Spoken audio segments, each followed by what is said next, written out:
बौने की छाया जब लंबी होने लगती है तो समझ लीजिए सूर्य अस्त होने वाला है। श्री अशोक चक्रधर की लिखी हुई कविता कटे हाथ यथार्थ से उभरी हुई एक ऐसी ही तस्वीर है। तस्वीरों से हमें जवाब नहीं मिलते, अलबत्ता ये जरूर मालूम पड़ता है कि सवाल कितनी अहमियत रखता है। उम्मीद है आने वाले वृत्त चित्र की तस्वीरों को, उनके दर्द को, दर्द के एहसास को आप अपने अंतर की गहराइयों से महसूस करेंगे, उन्हें जिएंगे। तो पेश है कटे हाथ। साहब, ये पोटली में से क्या टपक रहा है? क्या कहीं से शरबत की बोतल मार के ला रहा है? हुजूर, ये शरबत नहीं है। ये शरबत नहीं है तो घबरा क्यों रहा है? अरे शरबत नहीं है तो क्या शहद है? सर, ये शहद भी नहीं है, इसमें से तो कोई और ही चीज बह रही है। कोई और ही चीज बह रही है? अबे खून है क्या? जल्दी बता।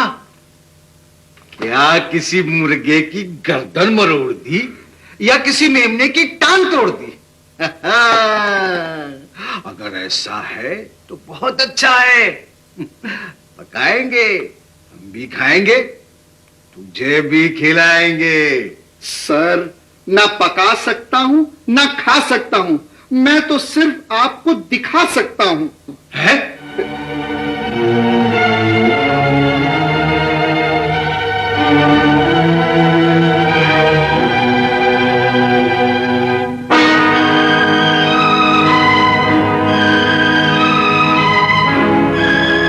जल्दी बता, क्या केस है?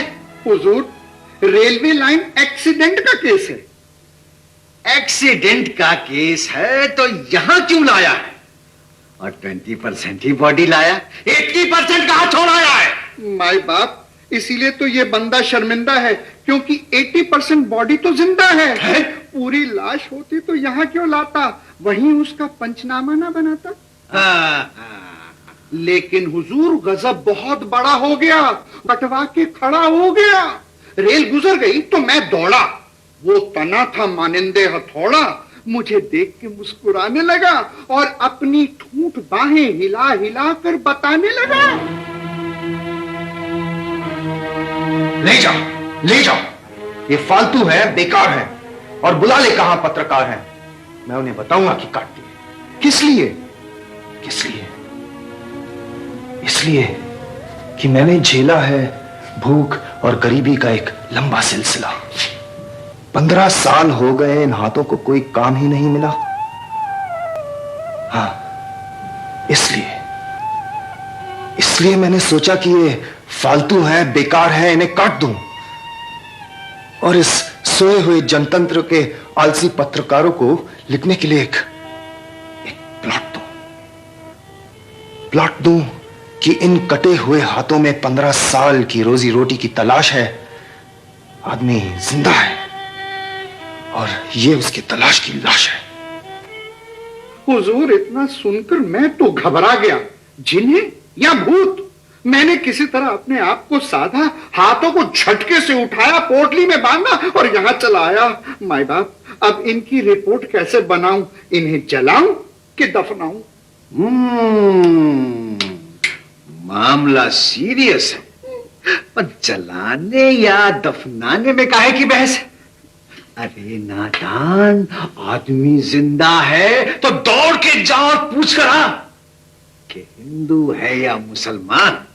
हिंदू है तो हाथों की चिता बना, मुसलमान है तो दफना। हुजूर, अब आप मुझे न भेजें और इन हाथों को भी आप ही सहेजें। हैं? हाँ। अबे सुन, इन्हें मेडिकल कॉलेज ले जा, लड़के से देख के नहीं डरेंगे, इसकी चीर फाड़ करके स्टडी करें।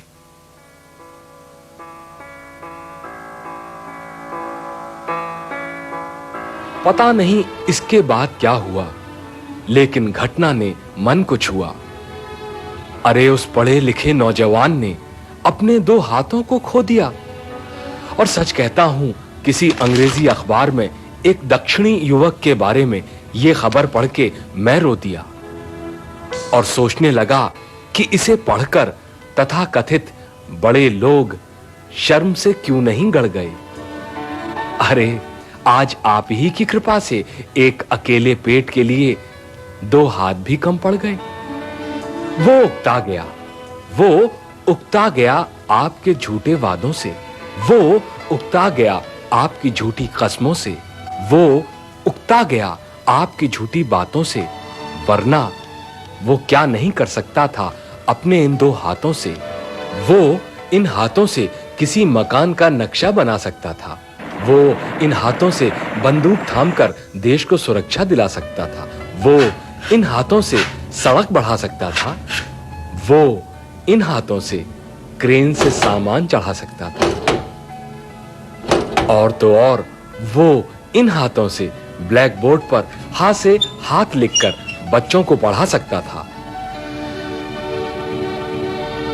मैं सोचता हूं शायद इन्हीं हाथों से उसने बचपन में तिमाही, छमाही, सालाना परीक्षाएं दी होंगी और मां से पास होने की दुआएं ली होंगी। इन्हीं हाथों में वो प्रथम श्रेणी में पास होने की खबर लाया होगा। इन्हीं हाथों से उसने खुशी का लड्डू खाया होगा। इन्हीं हाथों में डिग्रियां सहेजी होंगी।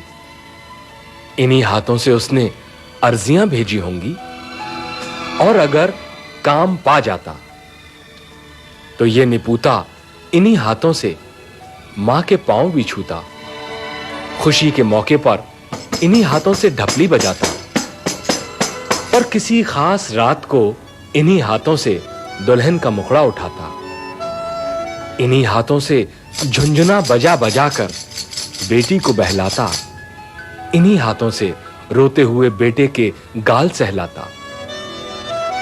तूने तो काट लिए मेरे दोस्त, लेकिन तू कायर नहीं है। कायर तो तब होता जब समूचा कट जाता और देश के रास्ते से हट जाता।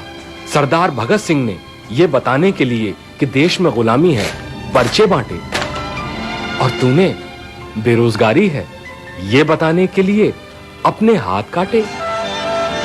अरे मैं कोई बड़ी बात कह रहा हूं ऐसा तो मुझे भ्रम नहीं है, लेकिन प्यारे तू किसी शहीद से कम नहीं है।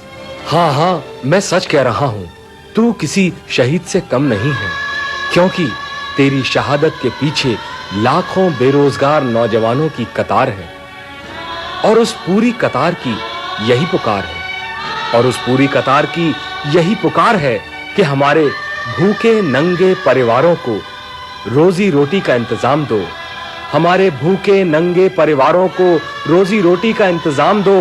अरे हमें काम दो, हमें काम दो, हमें काम दो, इन हाथों को काम दो, इन हाथों को काम दो, इन हाथों को काम दो।